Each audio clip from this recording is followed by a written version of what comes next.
Wes, it feels like we've been in Denver forever already, but Sunday night is almost here. Packers Broncos, time for final thoughts.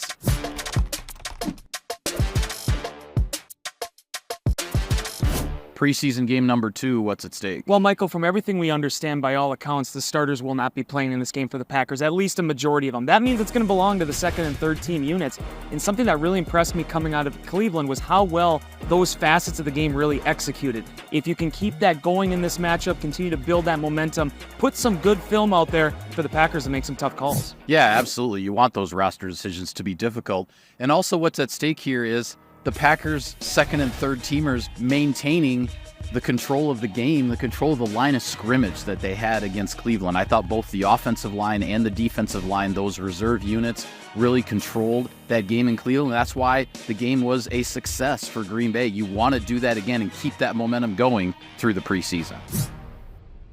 It's worth pointing out, Wes, that last week for Who's Heating Up, presented by Aurora Heated Apparel, you chose Evan Williams and I chose Grant Dubose. Those turned out to be two pretty darn good picks for the way that Browns game unfolded. So no pressure here, but who you got? Well, I don't know if this is too much of a spoiler or surprise, but I'm going to go with Emmanuel Wilson in this game. He was another one of those MVPs against the Browns, and I'm going to do that for two reasons. One, 67 rushing yards on 13 carries and a touchdown. There has been no hotter running back the past 2 years in the preseason than Wilson. But it's also the fact that he is coming back to Denver. This is a place where he started his NFL career.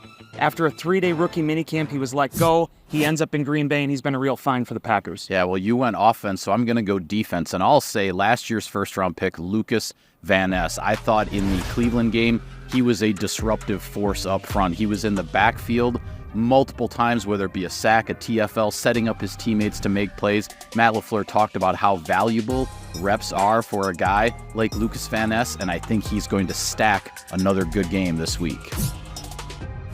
Wes, I say in the preseason sense of things, the Packers win this game if both of their backup quarterbacks play well. Sean Clifford, Michael Pratt are going to handle the entirety of this game. The competition has been getting interesting for that number 2 spot, and if that decision is very difficult on the Packers brass, then the Packers know they have a really good quarterback room, and that would be a win. That's a great point, Mike. And for me, play with physicality and intentionality. Last week against the Browns, it wasn't that a scheme beat Cleveland. It wasn't that the Packers were dialing up all these creative offensive and defensive plays. It was the fact that, again, those second and third team units, and even the first team with the way they started that game, came out and they dominated. That's what's going to be needed in this matchup, because that's what the Green Bay Packers want to see from these guys. You don't have all the creative envelope at your disposal of these things. It's who steps up, it's who makes their name, and seeing if the Packers can use that to parlay themselves into another victory. Absolutely. Well, with that, we will sign off on this edition of Final Thoughts. Be sure to follow all of our coverage of Sunday night's game from Denver on Packers.com and on all of your social media channels. Thanks for watching, everybody. Enjoy the ball game.